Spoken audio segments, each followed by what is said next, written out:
చూడండి మీరు ఎక్కడి నుంచి వస్తున్నారు? ఎక్కడికి వెళ్ళాలి? మేము ఇక్కడికి రాజమండ్రి వెళ్తాం. ఓకే.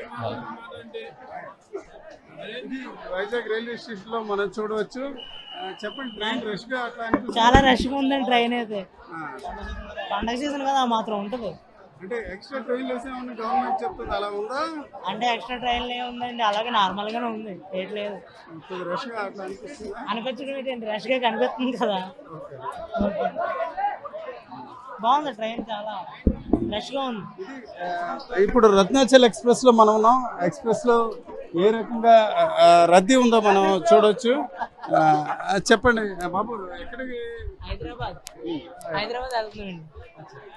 రిజర్వేషన్ దొరికే రిజర్వేషన్ కాదు, టికెట్లు లేవు, దొరకట్లేదు, కష్టం.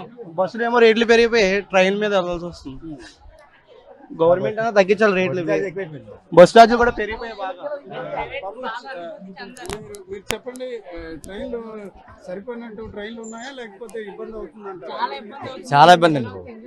ఇబ్బంది ఎక్కువ ఇబ్బంది. ఇక మనకి జనరల్ ఎక్కడ ఇది బాధ తోపులాడుతుంది. ఎలా బాధపడము? ఇదే బాధపడుతున్నాం. జనరల్ బాబు.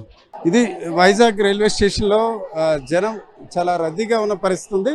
అయితే గతంతో పోల్చుకుంటే కొన్ని అదనపు రైళ్లు మాత్రం వేరు వేరు ప్రాంతాల్లో వేశారు. అయినప్పుడు కూడా యథావిధిగా రద్దీ మాత్రం కొనసాగుతుంది. అయితే సంక్రాంతి మరొక 2 రోజులు ఉన్న నేపథ్యాన్ని ఇప్పటికే వేరు అంటే ఆర్టీసీ బస్సులతో పోల్చుకుంటే ప్రైవేట్ బస్సుల ఛార్జీలు ఎక్కువగా ఉండడంతో చాలామంది రైలు ప్రయాణం చేయడానికి ఆసక్తి చూపిస్తున్నారు.